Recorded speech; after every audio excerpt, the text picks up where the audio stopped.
Then God remembered Noah, and every living thing, and all the animals that were with him in the ark. And God made a wind to pass over the earth, and the waters subsided. The fountains of the deep and the windows of heaven were also stopped, and the rain from heaven was restrained. And the waters receded continually from the earth. At the end of the 150 days, the waters decreased. Then the ark rested in the 7th month, the 17th day of the month, on the mountains of Ararat. And the waters decreased continually until the 10th month. In the 10th month, on the 1st day of the month, the tops of the mountains were seen. So it came to pass, at the end of the 40 days, that Noah opened the window of the ark which he had made. Then he sent out a raven, which kept going to and fro until the waters had dried up from the earth. He also sent out from himself a dove, to see if the waters had receded from the face of the ground. But the dove found no resting place for the sole of her foot, and she returned into the ark to him, for the waters were on the face of the whole earth. So he put out his hand and took her, and drew her into the ark to himself. And he waited yet another 7 days, and again he sent the dove out from the ark. Then the dove came to him in the evening, and behold, a freshly plucked olive leaf was in her mouth, and Noah knew that the waters had receded from the earth. So he waited yet another 7 days, and sent out the dove, which did not return again to him any more. And it came to pass in the 601st year, in the 1st month, the 1st day of the month, that the waters were dried up from the earth. And Noah removed the covering of the ark, and looked, and indeed the surface of the ground was dry. And in the 2nd month, on the 27th day of the month, the earth was dried. Then God spoke to Noah, saying, Go out of the ark, you and your wife, and your sons' wives with you. Bring out with you every living thing of all flesh that is with you, birds and cattle, and every creeping thing that creeps on the earth, so that they may abound on the earth, and be fruitful and multiply on the earth. So Noah went out, and his sons and his wife and his sons' wives with him.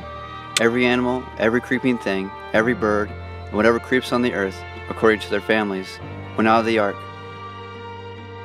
Then Noah built an altar to the Lord, and took of every clean animal and of every clean bird, and offered burnt offerings on the altar. And the Lord smelled a soothing aroma. Then the Lord said in his heart, I will never again curse the ground for man's sake, although the imagination of man's heart is evil from his youth, nor will I again destroy every living thing as I have done. While the earth remains, seed time and harvest, cold and heat, winter and summer, and day and night shall not cease.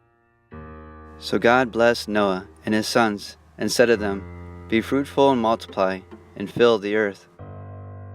And the fear of you and the dread of you shall be on every beast of the earth, on every bird of the air, and on all that move on the earth, and on all the fish of the sea.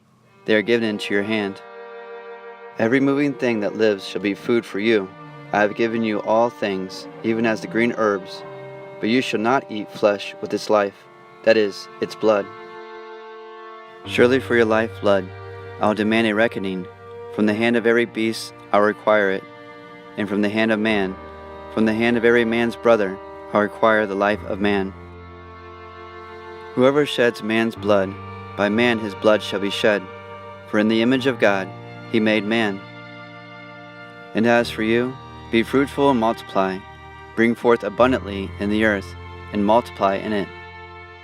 Then God spoke to Noah and to his sons with him, saying, And as for me, behold, I will establish my covenant with you and with your descendants after you, and with every living creature that is with you, the birds, the cattle, and every beast of the earth with you, of all that go out of the ark, every beast of the earth. Thus I established my covenant with you. Never again shall all flesh be cut off by the waters of the flood. Never again shall there be a flood to destroy the earth. And God said, This is a sign of the covenant which I make between me and you, and every living creature that is with you, for perpetual generations. I set my rainbow in the cloud, and it shall be for the sign of the covenant between me and the earth. It shall be when I bring a cloud over the earth, that the rainbow shall be seen in the cloud. And I will remember my covenant which is between me and you, and every living creature of all flesh. The waters shall never again become a flood to destroy all flesh. The rainbow shall be in the cloud, and I will look on it to remember the everlasting covenant between God and every living creature of all flesh that is on the earth. And God said to Noah, This is a sign of the covenant which I have established between me and of all flesh that is on the earth.